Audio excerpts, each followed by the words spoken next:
Okay, so I think it's about time to start. Well, first of all, welcome to the very first Tampere Global Perspectives event. I'm glad to see you all here.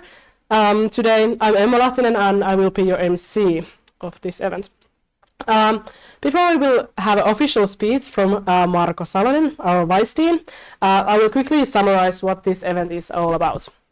So Tampere International Global Society Students, also known as TIPSY ry, is proud to carry on the Peace Perspectives initiative. This year, associations from the Faculty of Social Science and the Faculty of Management and Business have come together to organize the first Tampere Global Perspectives. The event is a student-friendly conference to explore the multidisciplinary fields of global social studies and to discuss insights with others in academic environment at Tampere University. This first event of the first Global Perspectives Conference theme is Discuss and Move Forward, including the following topics. It will cover the diversity, intersectionality, solidarity, conflicts, universality, security, and sustainability. So big themes is coming up. Yeah, that's all from me now. Next, I would like to invite Marko Salonen, Vice Dean of Education from the Faculty of Social Sciences, to give the welcome speech. So let's give it a little clap. And here's the box for you. Box. Thank you. I like this. Very nice. Nice to see all of you here. It's okay. Yeah. Good. Discuss and move forward. Thinking about what to tell you in the start of this conference or seminar, I was going back in time many years. I was trying to think that what happened in the very first international conference where I was giving a presentation. In many ways, everything went wrong. But in many ways, it was very something to remember and something to learn. And I'd like to share that memory with you. That conference, I don't remember the topic of the conference. I don't even remember the topic of my own presentation. However, I remember the emotions that I had, and I remember what other people did around me. The conference took place in Denmark, Aalborg in Denmark, and it was like 30 people stuck in the classroom, and then I walked up there to give my first presentation. I was very nervous, and I had that 15 or 20 minutes and then 10 minutes for discussion. And it was like, after 10 minutes I was thinking that, okay, I have now that 10 slides and now I'm on the slide number 2. So I must hurry up. And something is telling me that this is not working correctly, but I must hurry up now. And then I'm hurrying up a bit, and I finally come to the end, and I'm thinking, okay, perfect. I got to my last point, and I think that I was very clear with my message. And then the discussion begins. And there's many people raising their hands. And the chair gives them terms, and the audience starts debating among themselves. They picked up one key concept from my speech, which was discourse. And they started to debate whether I was using the concept correctly or not. And the audience is debating about it. And no one is asking anything about my presentation from me. or no one is asking any clarification from me as a presenter. I was like, what's happening now? Oh, that person is talking and now it's this one. And the chair didn't have any idea what to do about the discussion. And I didn't know what to do. I was like, is it always like this? You're standing here and you're listening to others to speak about one concept which I didn't think that was very important to understand the presentation at all. And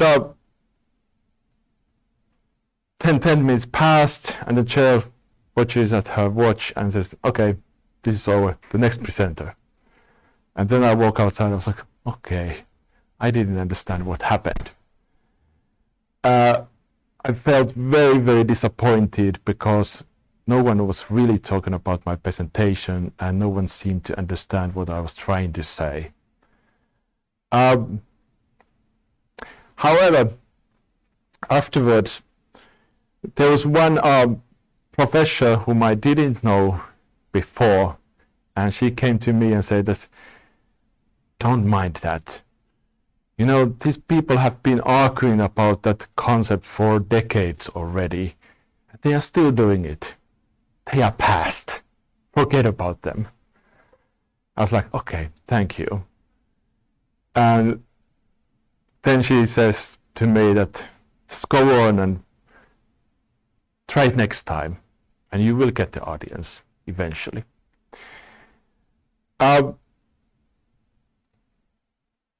For some of you, this is the place to learn how to give presentations, how to involve in dialogues, how to debate, perhaps, how to develop arguments. So please try to learn and try to get everything out of it with respect towards each other, towards the presenters, towards the other audience members. That's the way how you can get the best out of the conference. I think my biggest learning experience from my first presentation in the end was that idea of discourse. Although I didn't think that it was important for that presentation, I found myself 10 years later teaching a course titled Discourse, Discourse, Discourse, where I was doing nothing but trying to conceptualize what happened in that discussion, why the one concept was causing such an argumentation and such a fierce debate among the audience members at that one point of time. Okay, with these words, please have a very fruitful, rich conference and also very rich dialogues. I think those dialogues are the most important ones. Something that you really should consider taking part. Thank you.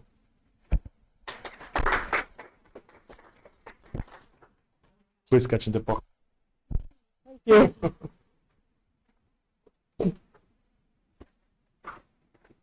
Okay. Yes, well, thank you, Marco. It's always great to hear your stories and have you present in our events. I can see you quite often nowadays. So we will continue with our student presentations. Each student have a 20 minutes time to present their thesis, and after that we will have 10 minutes to discuss about it and time for questions. So please feel free to ask questions from our brave and bright master students. After student presentations, we will have a coffee break that is served behind these class doors. Am I right? Yes. Amazing. So you don't have to go too far away. And after coffee, we will have the keynote speakers dialogue with Mekri from SaferGlobe and Dr. Jyrki Ruohomäki for CMC. The theme of the dialogue is Perspectives on Progress, a dialogue on promoting inclusion through conflict-sensitive development. And after the dialogue, you will again have an opportunity to ask questions from these professionals in a Q&A session. We will finish today with chill networking coffees, and we will have some snacks provided and some nice venue for it, so please stay tuned. Yes, and now I can proudly present our first speaker and her thesis topic. The first speaker is Yuki Homma from Gender Studies program, and she will join through Zoom today. And her thesis title is Analysis of Menstrual Attitude and Taboo through in-depth study on menstrual cup users among Japanese women. And her topic goes well together with diversity and sustainability themes of the day. And yeah, before I give the floor to Yuki, I wish that everyone can have a great day today and take a comfy position, since this is quite nice and chilly venue, and get ready to be amazed. So yeah, floor is yours. Can you hear me? Yes, we can hear you. Okay, great. So I will share the screen. Wait for a second.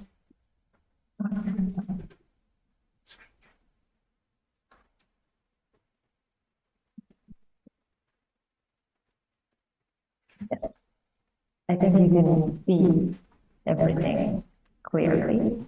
Okay. So I'm gonna start.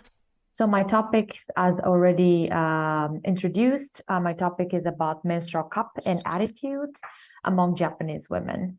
And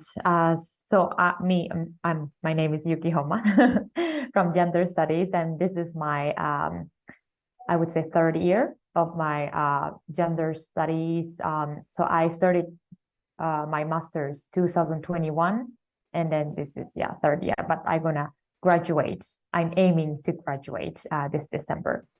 So now I'm really in a kind of like a last phase of my thesis, but I have to admit that I haven't complete yet, especially like the findings part and analysis part. So it might be sometimes a bit like unclear for you. So I would be very happy if you have any questions or thoughts. I would be very happy to hear that in the end, that Q&A session. So now I have this title, and then so here is the timetable today. So I want to first talk about like why I started to do this research, and like literature review and research question, theory, methodology, findings, and Q&A. So this is like very following my also my structure of my thesis. So first I want to talk about background, but it doesn't. Okay, yes. So as a background, so I started to get interested in like menstrual cup as a user for around like 2 years ago.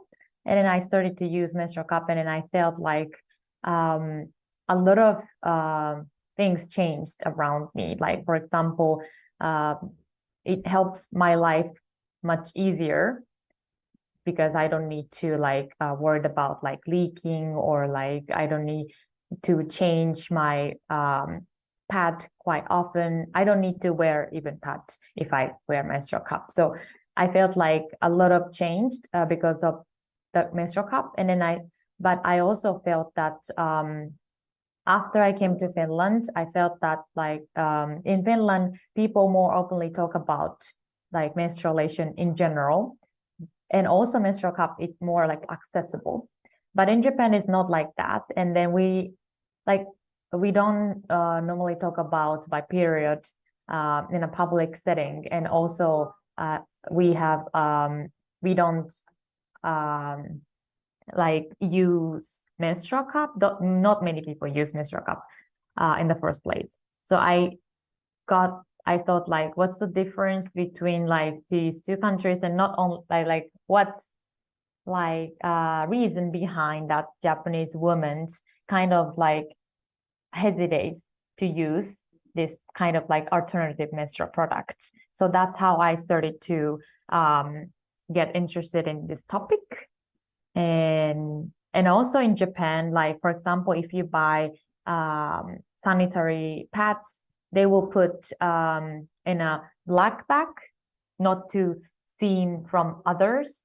So this is also like very like naturally, it's getting really like natural in our life, but it's also very like, I felt like this is really enforcing and not enforcing, like accelerating stigmatized perception of menstruation in Japan. So there are so many like backgrounds why I started to have this topic as my thesis for my thesis. And so I want to move on literature review. So what I did for the, I'm sorry if the like background is too noisy, like I will try to speak aloud, but yes, so I keep going on for the literature review. So I did my literature review is like divided into mainly 3 parts, which is stigma and taboo, and alternative menstrual products, and menstrual cup use. Because as I already told you, like regarding the conversation of like menstruation, we still have a lot of like taboo and stigmatized perception, not only in Japan but in many places and region in the world. And then it is a very like such like getting like kind of like perceived of like issues in this field. So I read about like those kind of things. And then sorry, it's like a bit like the outside is a bit like a bit too noisy, but okay, I'm gonna continue. And then about the alternative menstrual products. So as I already told you, menstrual cup is also one of the alternative menstrual products, and the difference between the original like menstrual products between alternative products are if it's like reusable or not. So mainly like these products, for example, like an menstrual cup, menstrual disc, or menstrual underwear, this kind of products are everything like reusable. So like you don't need to buy repeatedly, and like everything is very like cost effective as well. So, and then there has been like research going on regarding alternative menstrual products, mainly in Western countries. But yes, so I read about this, and then also about the menstrual cup use. So in Japan, it's not that I already told you that it's not that common to use menstrual cup, and then there is no official percentage or something that's like how many people use menstrual cup in Japan or something, because it's not that common in the first place. But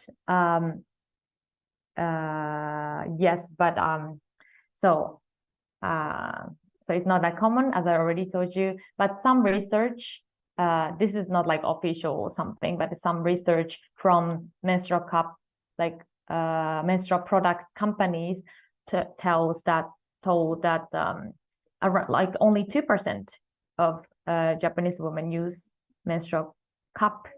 So it's quite like, I would say it's quite like small number of people still use, and it's not that like widely acceptable tools yet. So this is like briefly, I just talk about briefly about my literature review, because this is like, it's gonna take forever. But like, so based on this literature review, I came up with mainly 2 research questions, which is so the first one is what kind of menstrual experience do Japanese women have through the use of menstrual cup, and does the use influence their understanding or perception of menstruation? And then the second one is, how is the attitude toward menstruation and menstrual cup use related to social cultural issues in Japan, especially stigmatized menstruation? So I wanted to know that, like, what kind of like external factors or social messages, cultural backgrounds like affects women affects women's menstrual attitude or awareness, and also because like it has been said that like education or like social values, religious norms, and social classes or wealth distribution, it can be any like all of those like factors can be reasons why they have like a taboo perceptions for menstruation in general, but it also has varieties in each countries or each places, or that depends on your situation. So I in my research, I wanted to find out like what, especially in Japan, kind of like making their forming women's perception, and if menstrual cup like influence in any ways to change their attitude toward menstruation. And then, so based on this research question, I do have I adapted to theoretical concept frameworks from previous studies. So the first one is integrated model of menstrual experience, which is the studies.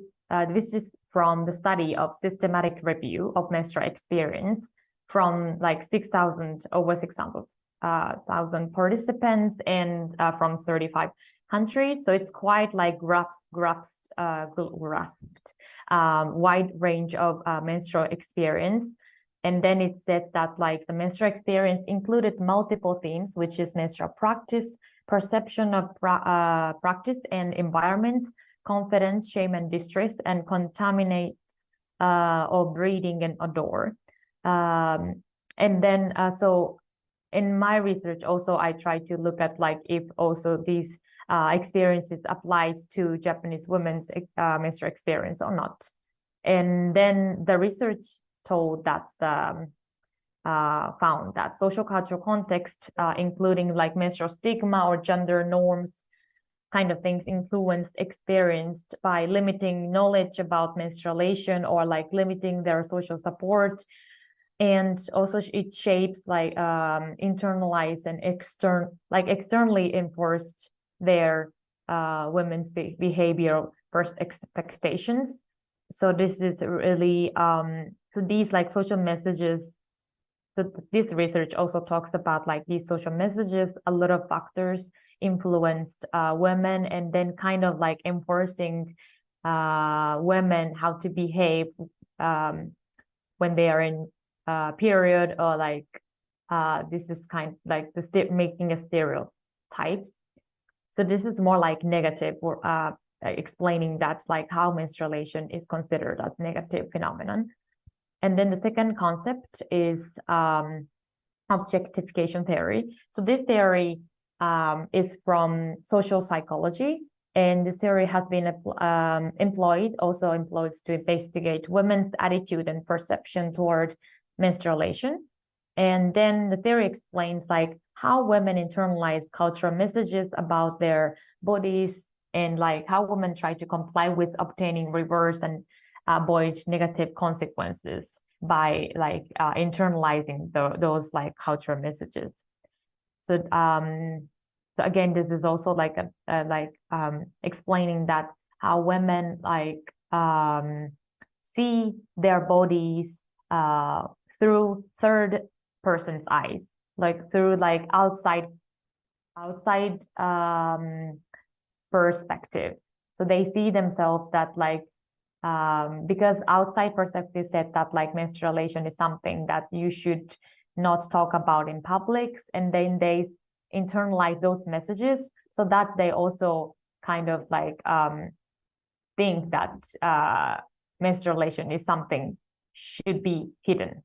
So this is how the theory works. And so it also this theory also tells that menstrual attitude and choice of menstrual products, this like the choice also affects to the like what they choose for their menstrual management. So that's why like I felt like this would be very like fundamental for my studies, because it has a lot of in common in my studies. And yes, so this is also talking about like negative attitude toward menstruation based on like how society looks women. So these based on these like method theory and literature review, I did the research for 8 young Japanese women so this is the methodology part. And then so I did online interviews. My research was qualitative, so I didn't do anything something like that, like quantitative. So everything is mostly like based on focusing on individual women's experience, because I wanted to know like what's the difference and like know more about personal stuffs. So that's like we can find out, like I can find out like what is like making their menstrual attitude and how their like menstrual cup use affects their attitude. So that's how I did the research. And regarding the participants profile, so I reached out to someone who born and raised in Japan. So some women who born and raised in Japan and who has used menstrual cup for at least 3 consecutive cycles, because it is said that menstrual cup is you need at least like around 3 cycles to get used to menstrual cups. And then it is also said in the literature review, like most of the participants agree that they need like around 1 to 3 cycles to get used to it. That's how I try to limit for women who use menstrual cup regularly and also has experience at least 3 cycles. And then I also limit to someone who never gave birth, because it is that like giving birth also affects their menstrual attitude in some ways. And then also women who has reproductive organs. So this is the participants profile. And then for the analysis, I did like thematic analysis like manually. So I didn't use any like tools for example, for coding or to find out themes. So I did everything like very manually to use Word file or Excel, but it also worked for me. So yes, so that's the methodology part. And then so I want to briefly talk about what did I find through my research. But I have to tell you that like this is not everything, of course, like as you can imagine, because it's very like my finding part is really still ongoing. And then I'm trying to still like sort out all of the information that I got. But at least I found out like these interesting point of view. And then, okay, so one of the point of view that I found is participants found affirmative like action.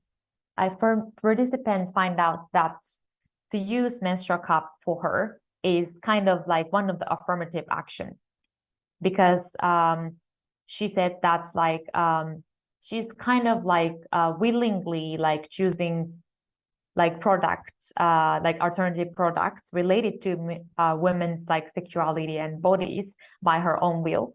So, and then she said that's like it's really influenced her in a like positive way, that now she can talk about like menstruation in general more openly with her friends and in daily life. So of course, it was not like everything was not easy, for especially the first beginning when she needed to get used to it. It was not easy, but after like get used to it, and then after she spent time with menstrual cup for several months, she realized that it's very like kind of like like affecting her in a positive way. And that was quite interesting for me because like I never found any statement or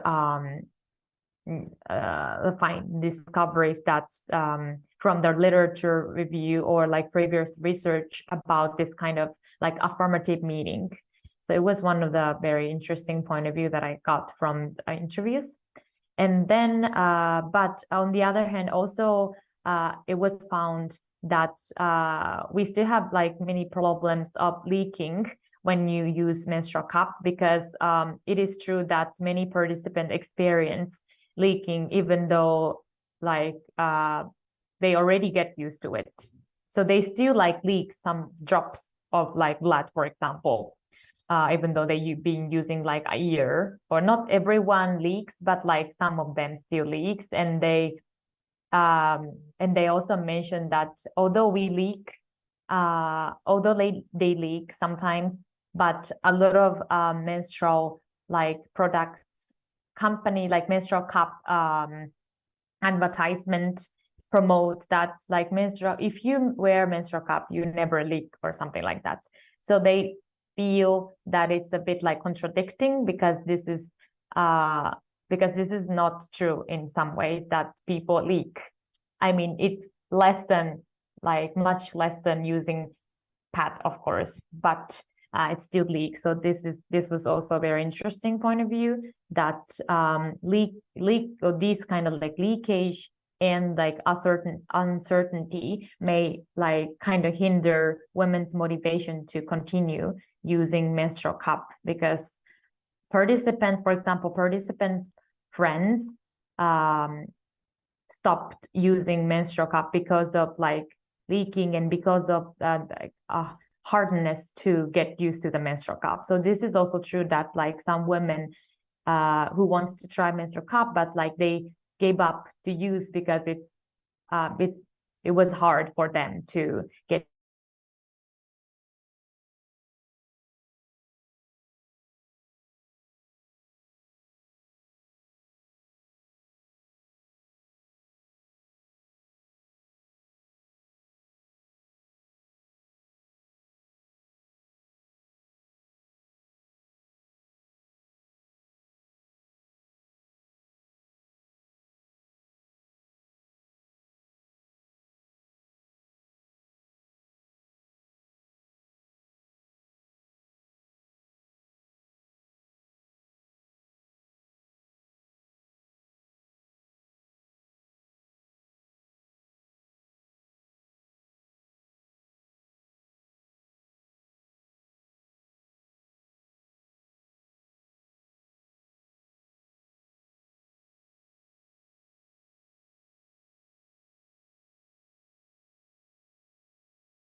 And we lost Yuki for a moment. But hopefully she will come back, and kind of will try to connect with her. But yeah, oh well, that was interesting while it lasted. Hopefully we'll get some a Q&A session later on. But yeah, I think we can move forward, and I will probably introduce once again our second speaker of today, who is Julie Olesky from the Peace Program. Her thesis title is called The Winter War, Memory, Rhetoric and Solidarity with Ukraine. And her topic goes nicely together with the following themes, which are solidarity, conflicts, and universality. So the floor is yours, Julie. Yes, let's give it up.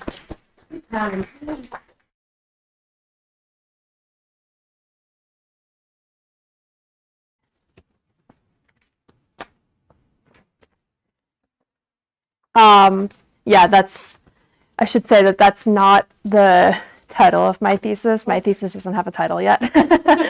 It's still a work in progress. Yeah.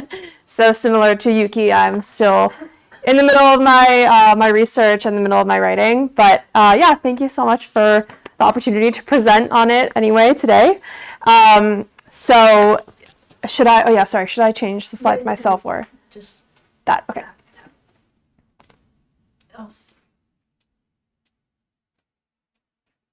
Oh, okay. Yeah. So my topic is on how the political leadership of Finland evokes the memory of the Winter War to address the war in Ukraine. And my research question is up there. And I initially became interested in this topic very naturally because when the war in Ukraine started, I just started hearing all of these people around me discuss the Winter War. So when the Soviet Union invaded Finland in 1939, people around me started sharing their own family stories or grandparents' stories of when Finland witnessed what Ukraine is going through. So I've always been interested in memory studies, and when this came about, I really just wanted to know why, on a deeper level, people were talking about the Winter War. Clearly, Russia's invasion of Ukraine triggered something in the collective memory of Finland, so I just wanted to investigate that more. So I first considered how I could research this in Finnish society. Of course, there's so many different ways to approach it. I thought maybe an ethnography or interviews, but then decided that that would be way too big of a task for a master's thesis, at least for me. And also the question of the language barrier was there. I don't really speak Finnish. And it just, in the end, didn't really suit my interests. And at the same time, I became very curious as to what role this memory served in society and perhaps how it influenced decision-making and foreign policy in Finland. So all of that said, I came to my method, which is a rhetorical analysis of 15 texts, so speeches, interviews, and panel discussions from these political leaders that I listed there. So, yeah. So to start, my theoretical framework is composed of these three components. So collective memory, political rhetoric, and the politics of memory. So I first discuss the theories on collective memory, which are mainly pioneered by Maurice Halbachs and also supported by other theorists. The main points of that section are essentially that individuals remember as a collective. So even though individuals are the ones doing the remembering, it is always part of a collective society. And that collective memory is an active process. So it is something that I love this quote from Oleg. It's something that we do, not something that we have. And it's constantly evolving and it's not fixed. The theories on political rhetoric discuss how, in general, how speeches and just various communication from a political office, how they give meaning to certain events, how they shape the reality of the audience, and in general, how they organize the world. And in particular, within that section, I include a discussion on how political leaders evoke memory in speech and for what purposes. And finally, I have a discussion on the politics of memory, and this is kind of the crux of my theory, is that memory is leveraged for political means. Whenever a politician or political leader evokes memory, it's not just because it has a reason. So I really wanted to investigate and am investigating what that reason is. And often this section discusses how in general, it can be done so for political reasons, to appeal to an audience, to boost nationalism, and to justify political decisions. Okay. So after my theory section, I think I will have my discussion on the Winter War itself. I'm still kind of figuring out the order of all of my chapters, but I think that will make the most sense. So the Winter War is, as the literature finds, the great national narrative of the Finns. And in this chapter, I break down 4 elements of not just the Winter War, but really how the Winter War is remembered. So I really didn't want my research to read like a Wikipedia article where it's just facts of what the war was and what happened, because I think that that's boring and not really the point of my research, because my point is actually the memory. How is it remembered? So I have these 4 elements. So essentially the David and Goliath narrative is, at the time, it was also both during the war itself understood internationally, and also still today it is understood as sort of this David and Goliath dynamic, where the Soviet Union was much, much bigger, much more well-equipped with artillery, and should have kind of had a clean sweep, which was what they had expected when they were when they decided to invade Finland, just to put it simply. And this component of the memory, like I said, it was during the war, and it also was further strengthened after the collapse of the Soviet Union, which sort of reinforced in the Finnish collective memory this victory that the Soviet Union eventually lost, and Western democracy and Finland sort of won. And I have this quote that I think captures it really well, which is that the Winter War is a perfect war because it offers so many of the ingredients needed in the romanticized narrative of a unified and perfect and pure nation being left at the mercy of an aggressor. The second element I discussed is resilience and sisu. So this Finnish concept of having guts and bravery that really also has roots in the Winter War, and this is a common thread in historical narrations of the Finnish people. So these narratives of persistence to survive, rebuild after hardships, and coupled with narratives of suffering and really determination are also, the literature has shown that they're also kind of framed with this understanding of Finnishness itself, so what it means to be Finnish. And also that Finnish history is I have found in the research that Finnish history is often narrated as this cycle of Eastern aggression and a brave struggle, suffering, but at the same time perseverance and recovery. The next component which is, all of these are of course very related, but one of the most important ones I think is this national unity and collective sacrifice, which comes from the fact that very few people in Finnish society were unaffected by this war. So we have, of course, the obvious sacrifices by the soldiers on the front lines, but also the war itself produced over 400,000 refugees from Karelia, and is marked by the strong collective effort of volunteer groups, both fighting in the war itself, or just supporting the refugees, supporting food, and supporting the soldiers in general. And this unity component is also very interesting because, and I talk about in my research, that a little bit about the Civil War that happened about 10 years before the Winter War started, which really divided the country. So the Winter War was also kind of able to reframe this once divided Finnish society.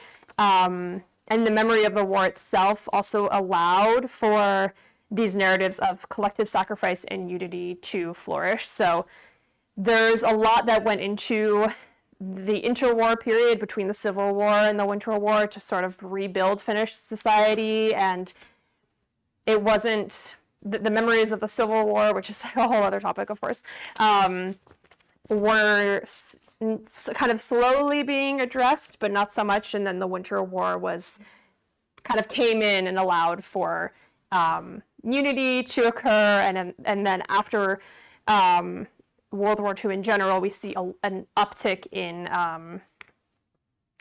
memorials for the Reds side of the Civil War. So finally, these narratives and memories of the Red side are able to be recognized from the Civil War, where for a period of time that was completely outlawed in Finland in general. And finally, the dynamic, or the last theme rather, is understanding of the Winter War as this defense of independence and democracy. So in military terms, Finland lost both the Winter War and the Continuation War, but in this post-war mentality, this fact was quickly redesigned to be understood as a defensive victory, which is not an inaccurate interpretation of Finland's experience of the war, because Finland maintained its independence and avoided occupation by the Soviet Union. And in general, Finland remembers and celebrates the Second World War as a victory of independence, or kind of the second victory of independence, because it sort of was this official end to occupation by Sweden and Russia and the Russian Empire. And I think that this last component is very interesting because it speaks larger to just like that one war, but really it was this moment where Finland was able to sort of show the rest of the world that this new country could still prove itself as a functional democracy and successfully defend its sovereignty.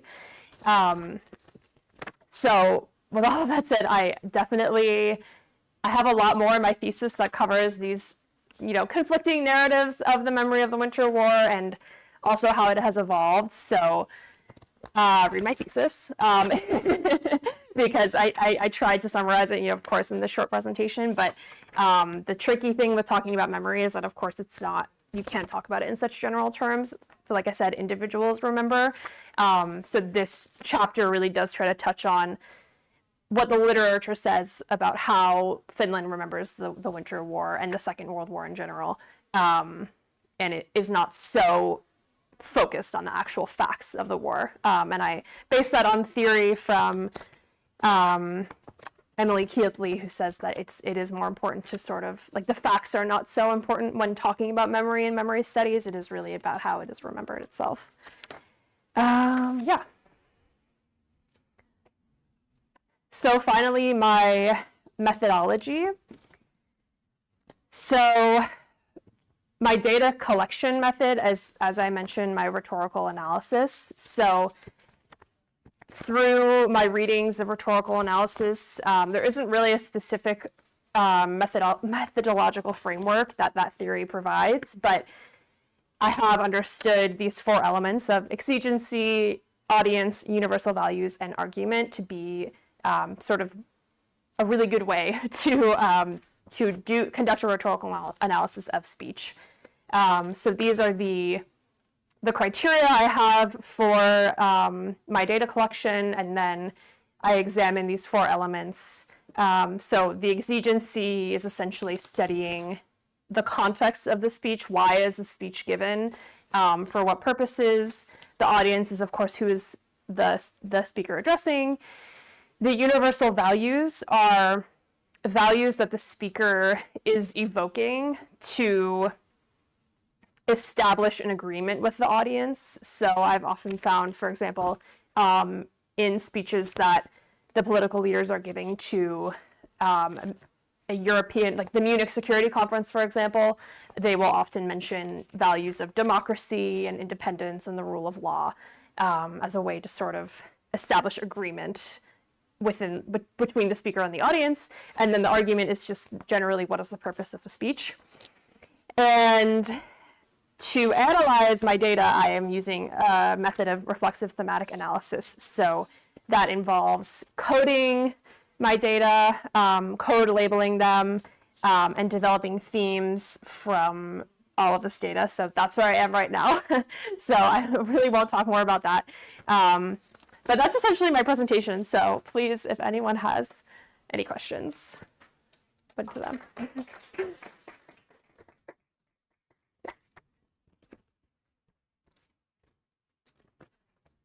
Questions, comments?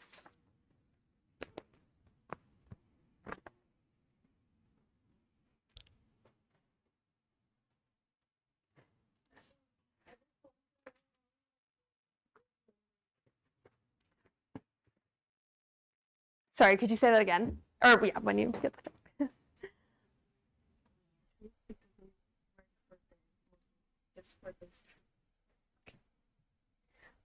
So my question is, how have you? What is the methodology of choosing those 5 members whose speeches you are analyzing? Yeah, so that's a good question. It was a process. So at first, I wanted to just analyze a whole big set of speeches that some of which didn't even evoke the memory of the Winter War or evoke history. Because I thought that, and maybe for a different study this could have worked, but I thought that sort of studying a big corpus of texts could really help me understand the perspective of the political office. But after kind of reading through them, I really decided that I wanted to focus for my thesis, just pick one thing. It really was about how they evoke the memory of the Winter War. So they literally say, like, in our own history with Russia, back in the Second World War, or the Winter War. So really like specific and purposeful evocation of the memory. That was really how I decided on those speeches. And then I sort of touched on the language barrier, so that also influenced my decision to go with speech, because almost all of those speeches are translated by the office into English and Swedish. And then there are other speeches that I did the transcription and translation myself, but they were mostly already in English in the first place, so yeah.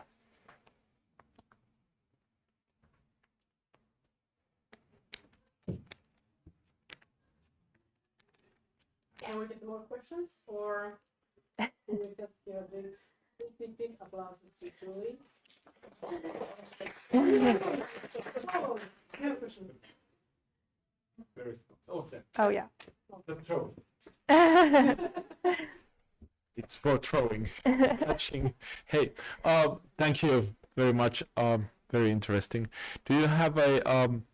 Did you notice any difference in time when it comes to analyzing the speech?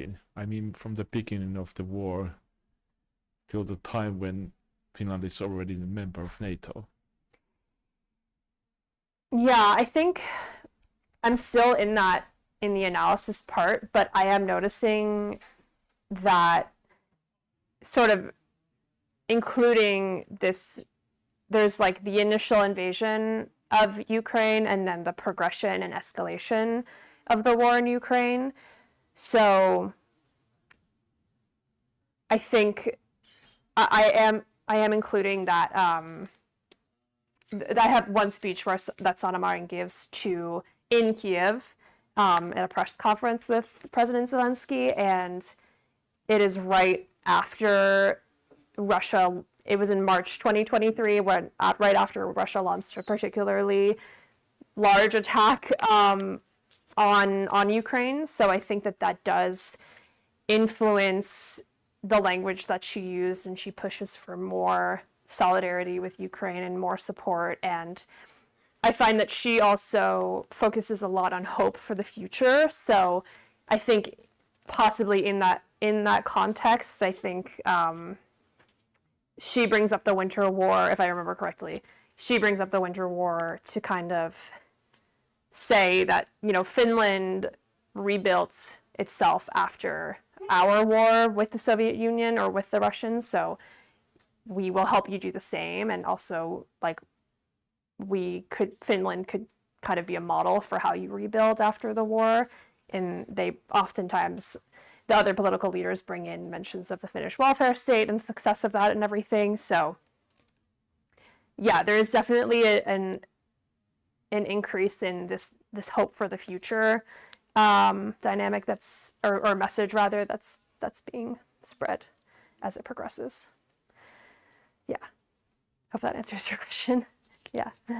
Yeah, it's very interesting, the Winter War, because it's like international knowledge and international interpretations, and I remember being very surprised at the time when I heard Zelensky mentioning Winter War and Finland. I was like, oh, do they know about it? Yeah.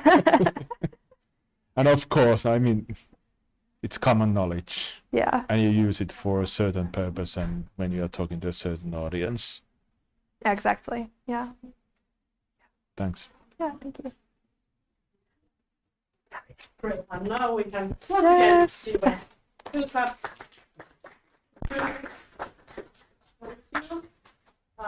You certainly have. Can I have the book? Yes, sorry. Yes, you certainly have picked an interesting topic, especially for our Finns perspective. I hope you have a great time with the rest of the analysis.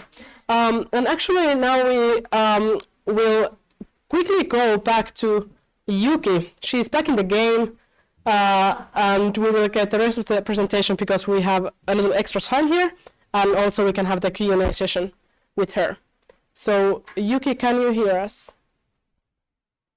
Oh, can you hear me? Yes. Yes. Yeah.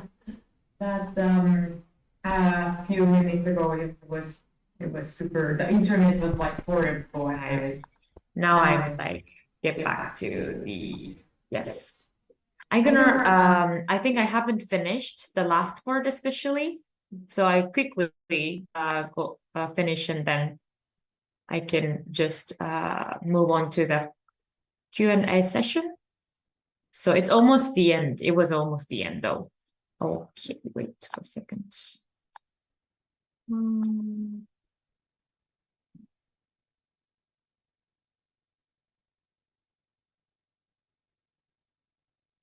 you see that? I guess, yeah. Okay. So I was in a very last part of my thesis, but my internet was sorry that like again. But yeah, I was telling that like I think I haven't only talked about like lack of sex education. So this part is the in Japan, like it's a bit tricky situation because in we are not allowed to, like teachers are not allowed to teach process of pregnancy at school, like how to have like intercourse or like something like that. So these are kind of like taboo in Japanese sex education. And then also when we have like a first menstrual education at elementary school, it is like gender separated. So meaning only girls students goes to different rooms, and then they are taught to what is the like a first experience, a first menstruation, and like how to deal with that, something like that.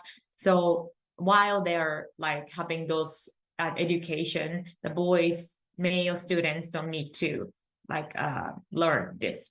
So this is also very like many participants mentioned that this kind of education like formed their like tabooed perception of menstruation, because like they thought that like because they are now separated, and then okay, so this is not like some like menstruation is not something a topic that you should talk with male students.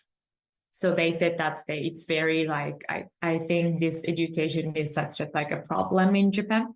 So this is not like directly talking about like menstrual cup, but how the participants feel and what external factors can be for their like forming like menstrual attitude is one of like this lacks of like sex education is one of that factors that I found through the interviews. So this is all about my findings, and not all about, but like from the presentation. This is all about the presentation, and now I think I can move on to the Q&A quickly. That's like if you have any thoughts, question, doubt, anything, I would be really happy to hear from you.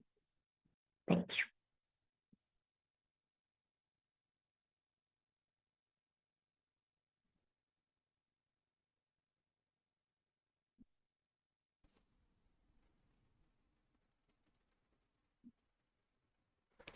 Yes, Kaya, go ahead. Hi, can you hear me, Yuki?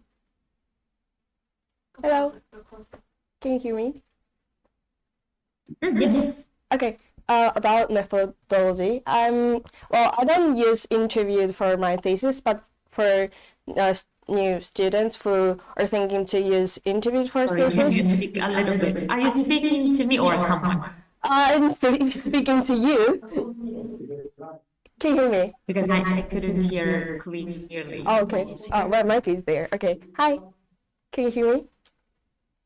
Yes. Okay. So about the methodology, I'm not gonna use the interview for my thesis, but I think like new students who are thinking to use interview for their thesis are also interested to find interview like participants. So how did you find participants for your interview?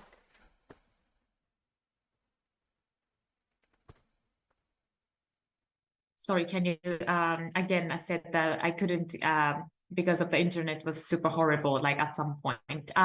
So methodology part in interviews, right? The question about interview, and then what was the question? Did you find participants for interview? That's a good shout. Yes.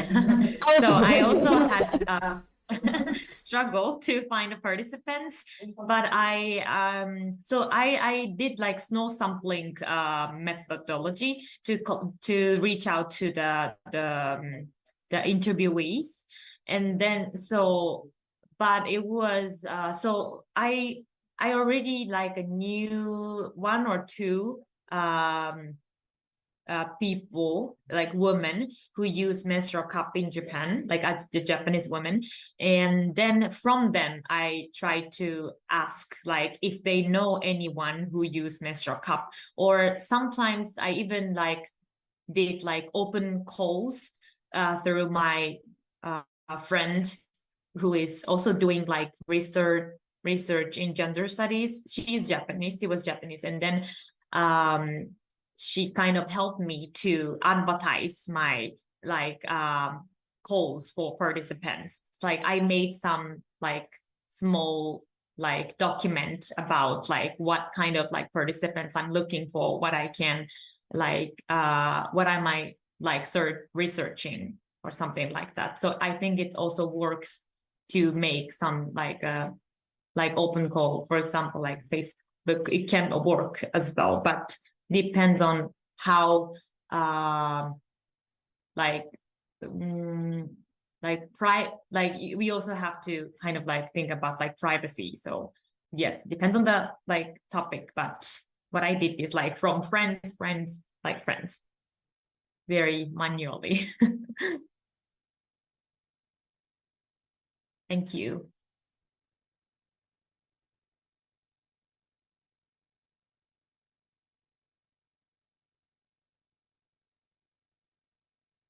Participants did you have in your research work?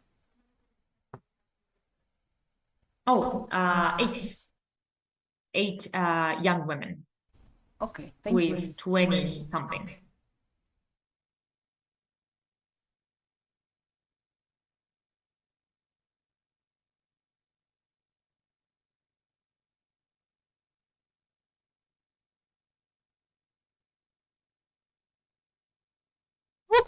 Oh, got it. Okay, so yeah.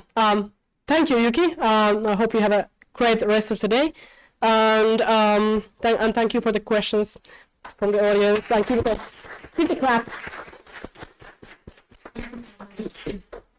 Yes, and good luck with your finishing up with the thesis. And our last speaker before we have the break is Lepaus from Gender Studies program. Her thesis working title is currently language used in a professional kitchen. Right. Yes. And yeah, her topic connects to following themes, which are diversity, intersectionality, conflicts, and universality. But yeah, floor is yours. Go ahead.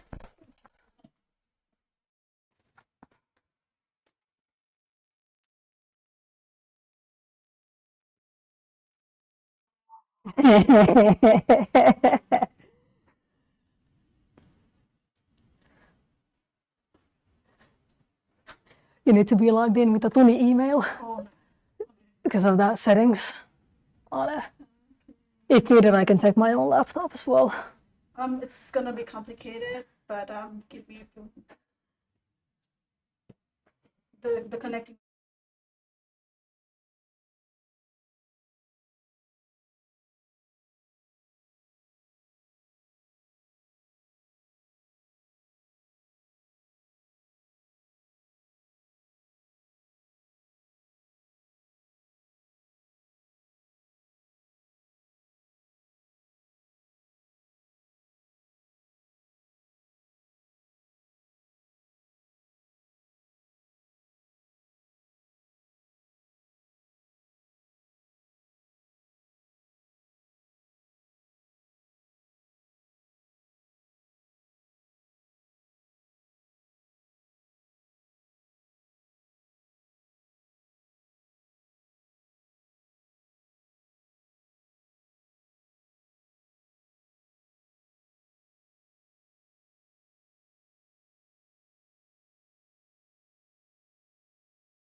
Right now, my thesis working title is Language Use in a Professional Kitchen. This will most likely change. I'm not as far ahead in my thesis as the other two presenters. Right now, my goal is to hopefully be done in February next year, but we'll see. And throughout this, you will understand why this is a working title, because my entire point of view might change, but we'll see. So, a little background about my thesis and why I chose this topic. Me personally, I have worked in restaurants for over 10 years now. I have worked here in Finland, I worked in New Zealand, I worked in Scotland. I've done anything to waitressing, to being a chef. I've been a kitchen manager at one point, I've done bartending. I've been working in fast food restaurants, fine dining, anything in between. So this heavily influences why I'm doing what I'm doing. An interesting thing that I found was that it didn't really matter if I was in New Zealand or here in Europe. I noticed that in the kitchen, there's more men. If you think about the word chef, people think about Gordon Ramsay, Jamie Oliver, Anthony Bourdain, most likely a big guy with a beard and a bunch of tattoos flipping burgers. And I thought that was interesting because most of the kitchens, if not all kitchens where I have personally worked at, I've been the only woman. And what I started thinking about was when we talk about front of house, so hosting, waitressing, all of that, that's where all the women are, but no one's in the kitchen. So I found this contradiction. Like, okay, it seems like when we talk about like, oh, woman, go make me a sandwich, go get me a beer, whatever, these kind of very stereotypical old-fashioned sayings. We only talk about a domestic kitchen, not a professional one. And I wanted to understand where this contradiction comes from. And I thought I was very original, but then I found a lot of research, academic research about this in regards to fine dining, specifically fine dining. So when I was doing my bachelor thesis several years ago, I actually, from all of this, I did my bachelor thesis in women's behavior in pub kitchens because I wanted to be original and I wanted to fill in a research gap. What I found just quickly from my bachelor thesis was that most women who work in restaurants, in pub kitchens, because I interviewed 10 women, there was a lot of contradicting things that they said.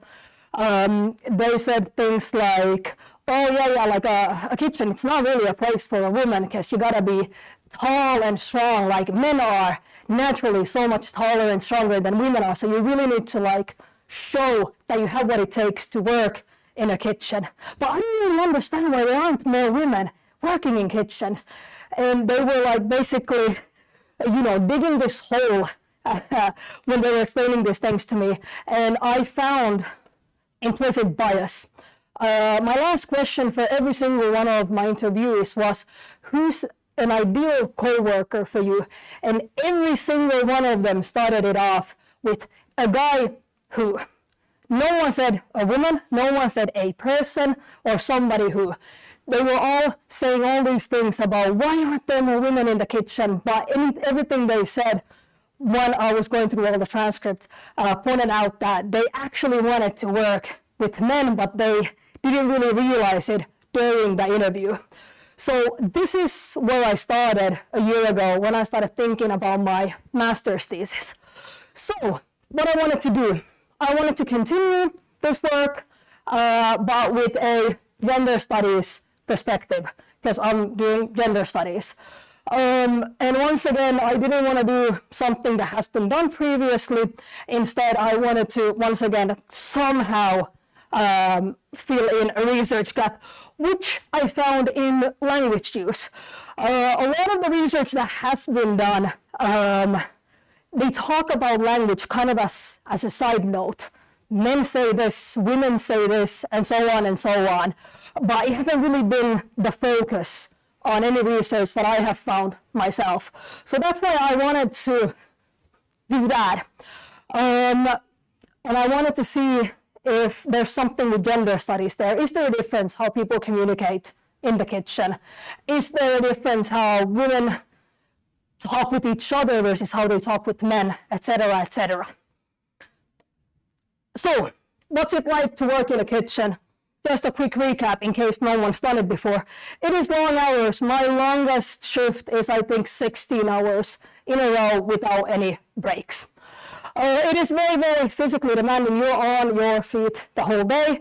You have to carry a bunch of stuff. It's physical. You are working when everyone else is off. You work evenings, you work weekends, you work holidays. Usually it's low pay, no benefits. I don't think any of the restaurants where I have worked at has had any kind of health care, even though it's legally mandatory. And honestly, you never really know what time you will clock out. If you're scheduled to work until 5 p.m. and a rush comes in right before 5 p.m., you're not going home. You're gonna stay there until the rush is over. And that has made some of my personal life very, very interesting because I could never really make any plans with my friends because I didn't know what time I would get off.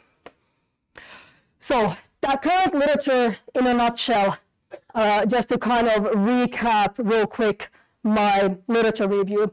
The two people who I use the most are Harris and Giffey because they not only research kitchens as a workplace, they also specifically focus on women in kitchens, female chefs in Michelin star restaurants, in fine dining, in different kind of restaurants, which is, well, exactly what I need for my thesis. So one of the biggest things that they have found in their research is that there's a lot of barriers that women face in professional kitchens. For example, stereotypes. If a woman comes into a kitchen, there's only men there, they will think like, oh, she's not gonna make it. She's a fragile little woman, so might as well test her a little bit and see if she's gonna stay here or if she's gonna crack and quit after 2 days.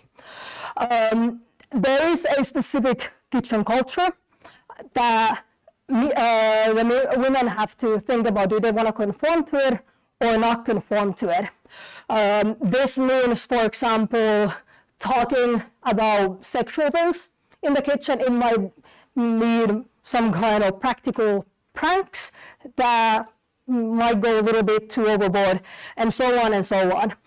And specifically when it comes to women in leadership positions in the kitchen, you cannot win. You have three options. One, you become bitchy. So basically you conform to being how you're thinking about a stereotypical man chef being. Like, you are aggressive, you are mean, you want to get things done. So either you do that. Another one is you play to your feminine side, you're girly. Or you take a role of a sister or a mom. Those are your only options if you are in a leadership position in the kitchen as a female. So you can't really be yourself. You just gotta like pick and choose your battles and see how it goes. And the most important one, unfortunately, women still do most of the household chores, especially when it comes to child and taking care of the children. So balancing work and home is extremely different for women working in the kitchens. According to Harrison Gifford, the language used in a kitchen, it is vulgar, it's sexual. I don't want to say locker room talk because that's not what it is, but it's something that happens behind closed doors because you're in the kitchen by yourself with your buddies. There's a door there, nobody can see, no customers are there, no waiters or waitresses are there, so you can talk like no one's around. And people take advantage of that. And most of the time, the language is very, very offensive in a kitchen. So now we come to my actual thesis. So what I did for my data collection, I didn't want to do interviews this time. I wanted to physically go to a kitchen with a recording device and see what happens. So how I find a participating restaurant, it was through my own personal contacts last year. I just posted on Instagram and Facebook until someone messaged me back. And it was one of my mom's old friends who was like, I have a friend, here's her phone number. And that's how I got that restaurant. It was collected January this year, 9 to the 3rd, 4 hours per day. So 5 consecutive days, 4 hours in the kitchen. So yes, I have 20 hours of recorded data that I have to go through and transcribe everything. On top of that, I did 14 interviews in those 5 days that I was there. I interviewed about 5 to 10 minutes every single one of the people who worked both in the kitchen and overall in that restaurant. And on top of that, I had my own notes and observations.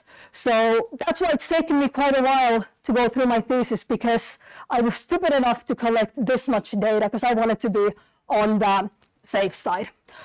But the restaurant that I went to, I'm using a pseudonym Hanna Ruoka for now as a placeholder. This was not at all the kitchen that I just described to you. It's an industrial kitchen. So imagine the lunch places here on campus, Linna, main building, and so on and so on.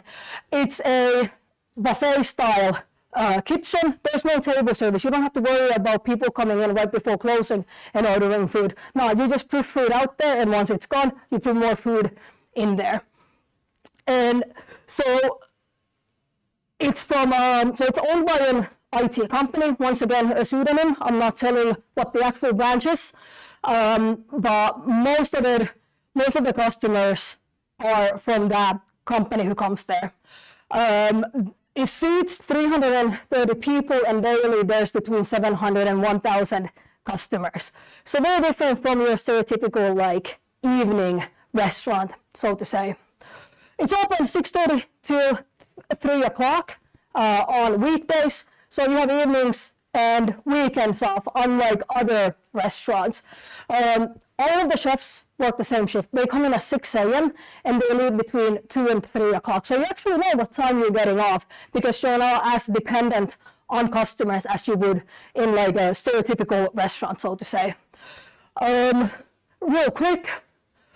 So 17 employees in total, 7 chefs, 7 restaurant workers, 1 female supervisor and 1 female manager, which I thought was really cool that it was a woman in charge, and then 1 dishwasher. And if you remember from previously, I did 14 interviews. That's because 3 of these people were gone that week that I was there, so I didn't have the chance to interview all 17 of them, but I think that's okay. 14 interviews is more than enough. The youngest worker was 24 years old, oldest 54, but most of the people who worked there were over 40 years old. The average is very high. And when I did the interviews and when I came just in general, when I came into the kitchen for the first time, it was very professional. It was all the people who had kids, they were married, they'd been working in restaurants for like longer than I've been alive, and so on and so on. They're not teenagers flipping burgers at Burger King or anything like that. These were professionals who knew what they were doing. They were coming in, doing their job, and then going home to their family, instead of what I'm used to doing is going to work, staying at work to drink, and then going to an after party and continue drinking with my co-workers. So a little bit different. And this is the thing that has made my thesis go completely upside down because I didn't expect this to happen. I was expecting it to be what the research has shown and what my own personal experiences has shown. Real quick, the theory right now, what I'm thinking about doing if emotional labor isn't something that you know of before, it's basically people in customer service positions specifically. It's in your job description to smile and be nice to customers. It's part of the job to show certain emotions that are positive and are correct in specific situations. And another one, if Bachman's front stage and backstage, I'm thinking about linking this to the restaurant workers and the chefs, because normally in a kitchen you would have the so-called front of house staff who are with customers, and then the back of house staff, which is the kitchen. But in this specific restaurant, that was kind of blurred. Restaurant workers worked in the kitchen as well, and the chefs would go out into the public and interact with customers as well, which I think was very interesting because that kind of ties back to emotional labor, because you kind of have to be on your best behavior when you're out there with customers as well. So currently I'm still in the stages of doing my analysis, but here's kind of how it's looking right now, what I'm thinking about doing. First one is the front of house's workers' position in the kitchen, because the kitchen also does catering services, and they had a lot of catering, like every single day there were dozens and dozens of catering orders. So at all times in the kitchen, there was at least one restaurant worker just preparing these catering orders, coffees, teas, whatnot, to the company, because they would have business meetings and whatever. So they would prepare them and bring them out to the customers. And that goes back to what I was just saying about how the front stage, backstage is kind of blurred. Balancing men and women in the kitchen. This is the one that I haven't had the time yet to completely finalize. I've been focusing more on those other two. But when I did my interviews with especially the chefs, said that when I was asking them something about like, oh, what do you think about having women in the kitchen or something like that? They said that there needs to be a balance with men and women. If there's too many women, it doesn't work because they start nagging with each other and they start nagging to everyone. Their words, not mine. And that's something, because it came up in almost every single interview with the chefs. So that's why I'm trying to see if there's potential here to investigate further and see what I can come up with this. And then third one, female workers seen as moms. When I was there, it was specifically all the female workers and chefs who took care of me. They came and asked, like, oh, do you have enough data for like your thesis? How's your thesis going? Have you eaten today? You should sit down. Have you drunk some water? Here, have some water. And to me, that was like, well, they're doing emotional labor right there, because they're taking this role of like being the mother, being the one who takes care of people. And that's me who they're taking care of. I didn't see any of the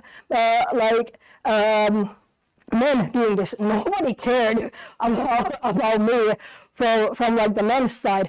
There was one of the female chefs basically became my right hand in my like interviews, because I didn't really know when the chefs would have time to do the interviews. Like, I didn't really want to go there and be like, hi, do you have maybe time?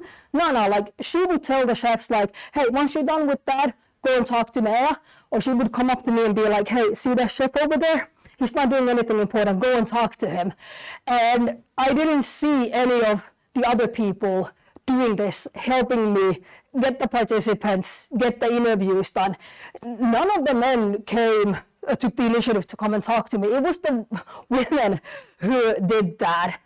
So basically where I am right now is, do I go with my initial idea of language use, or should I just follow my findings that I just showed you?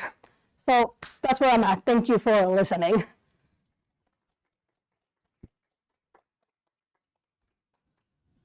Questions?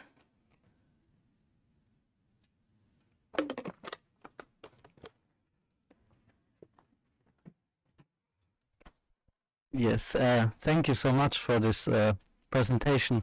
I found it like really well-grounded theoretical approaches, and going with your findings is maybe a good choice.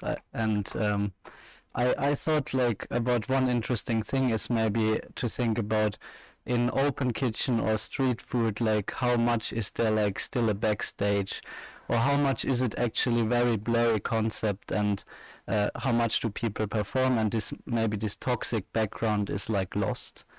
Fair enough. And something that I wanted to ask you is, do you think that when you conducted the interviews, do you think there's a potential that people behave differently because you were present? 100%, yes. Yes, 100%. Okay, because this is definitely something you should reflect on, probably. Yes, yes. That's something like I have like a complete section just about me chilling there, so to say. So yeah, Right, that's taken into consideration. Okay, Thank you. thank you. In the back.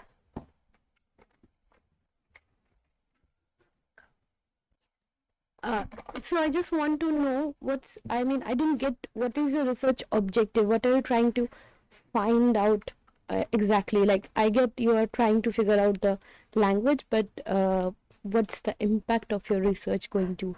My whole point when I first started this was to see if there's like any kind of differences of how men and women use language in a kitchen, or maybe how they discuss, communicate with each other, etc., etc.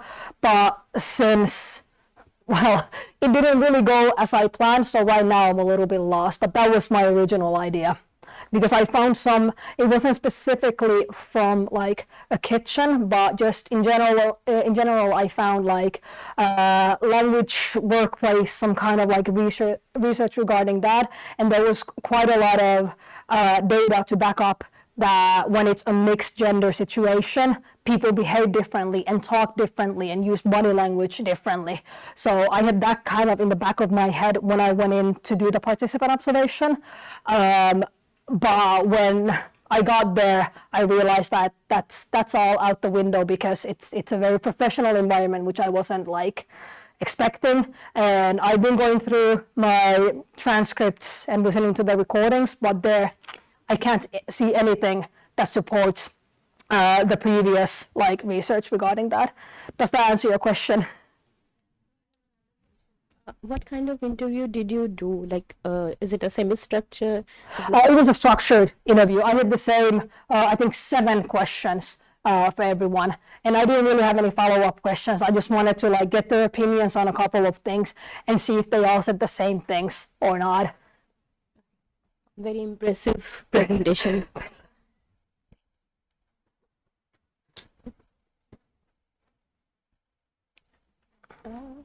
Can I ask you which kind of question more or less did you do? Because I think it depends also on that thing, like what were you looking for? Like how they talk to each other, or more like for the interviews, like what I asked Yeah. during the interviews. I asked what I remember, just like at the top of my head, I asked how it is for them to work in this kind of like industrial kitchen, and then they talked about similarities and like told what they've done before. I asked them just like simple things like, how long have you been working here for? How old are you? Just to kind of get the background, like so that I can do some kind of table about all the participants. Then I asked, something along the lines of like, do you think the gender has anything to do with working in a kitchen? Something along the lines of that. Yeah, then I had like something else that I can't remember right now, but pretty much that, like my first like maybe 5 questions was just like age, name, how long have you been working in restaurants for, that, just like you answer those in like one sentence basically. And then I just had more like open-ended questions, so like a couple of questions at the end, just like, what do you think about women in the kitchen or something like that. Yeah. So you didn't really ask about language? I had something regarding language there, but it was mostly just like, oh, like we can't really talk properly because, you know, it's a kitchen, we're in a hurry, so we just talk like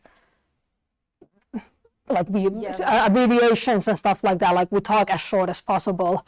But yeah, I just kind of, because I had to kind of go with the flow in when I was doing the participant observation.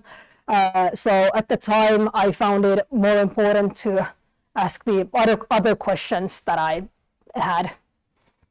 Okay, because then maybe you could somehow integrate your own observation that you took in the kitchen, like as kind of external observers, and then what they told you about how they think gender is somehow playing a role in the kitchen as well. So, because otherwise, I think it can be difficult for you to address the language thing with the material that you have. I think it's better if you integrate, because you have a lot of data, but they are very scattered in a way, kind of. So maybe having two perspectives can help you to make it even more reliable and credible if it's both your own observation and what they said. Yeah, Is fair there enough. like a match or not? Yeah, That's fair my enough. suggestion. Thanks. Other comments, suggestions, questions? Very nice presentation. Just wanted to ask, I think very related to what C just said, because your last slide was referring to your current states and whether you follow your initial thought or if you change according to the data. Have you taken any decision with that? I haven't taken any decisions yet, but I'm kind of like leaning more towards like going where the analysis shows me, just because like I don't want to force like the language on this right now, because if I don't have the data, and like I don't want to waste my time for hours and hours trying to find something from my data, just to like force something. So rather, I'm kind of now just leaning more towards going with my analysis, going with my data, what it actually shows, and then just like change my research questions accordingly. I think it's a good. Thanks. Yeah.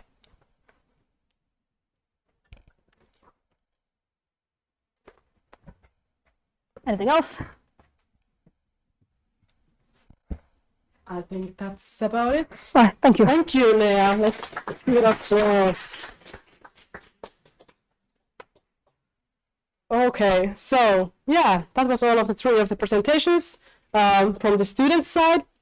Great work and keep up with the great hype that you have in your theses. I hope you will graduate on your own time and what is your goal. So keep going. So yeah, now it's time for the coffee and tea. You can find those from those two tables on the side. So yeah, enjoy those. There are some sweet snack, coffee and tea, and yeah, that's about it. We will continue at 3 p.m. Oh, and watch the ceiling.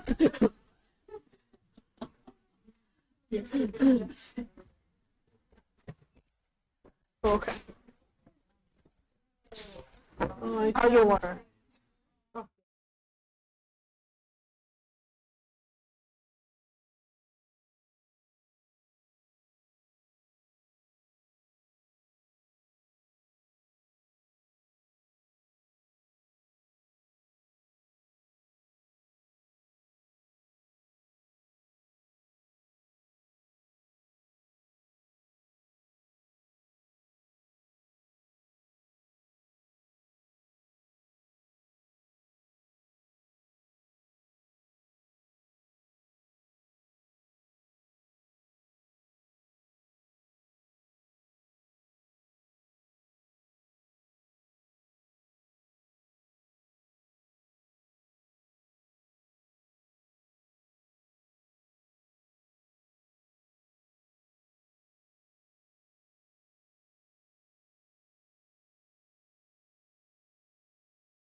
Good. Okay.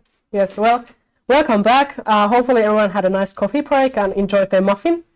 And I think amazing. Amazing. Perfect timing. Welcome. Such a nice and relaxed space.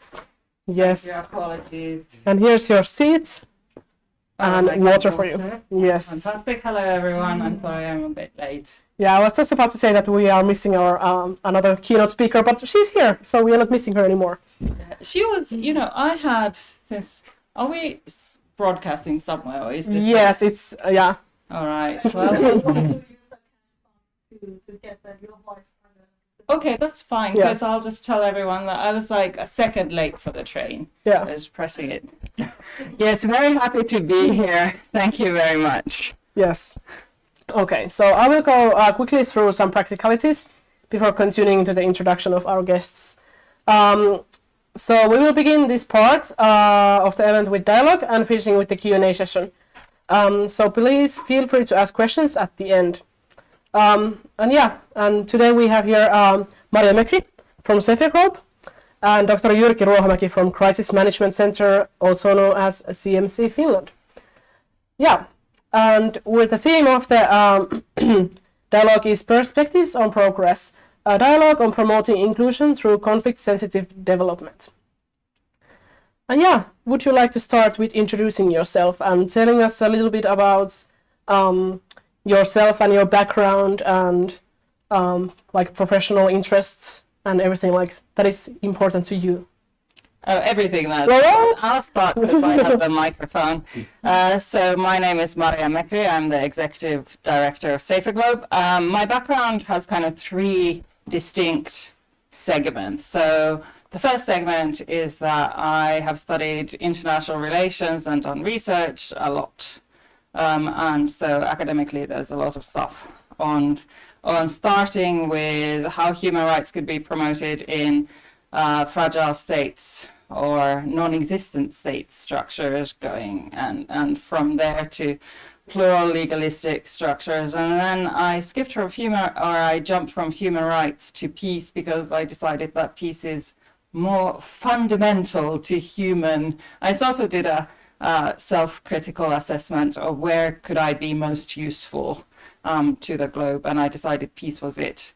A second part is that I'm also an MBA. I have a business background as well, which is great because I do a lot of admin and Excels and budgets, and that means that I am actually not completely unique, but certainly having these two things together is unique. And then also I've been to the field. I worked in Liberia, and thanks to Jyrki's organization, I have also been trained in peace mediation and crisis management. And jointly with Jyrki's organization, we did a 3-year project where there were lots of partners on the effectiveness of crisis management. And what is really exciting to me is basically this understanding of how can we do peace better, that as our world is increasingly complex and challenging, how can we do peace better? And then in Finland, I have a kind of role as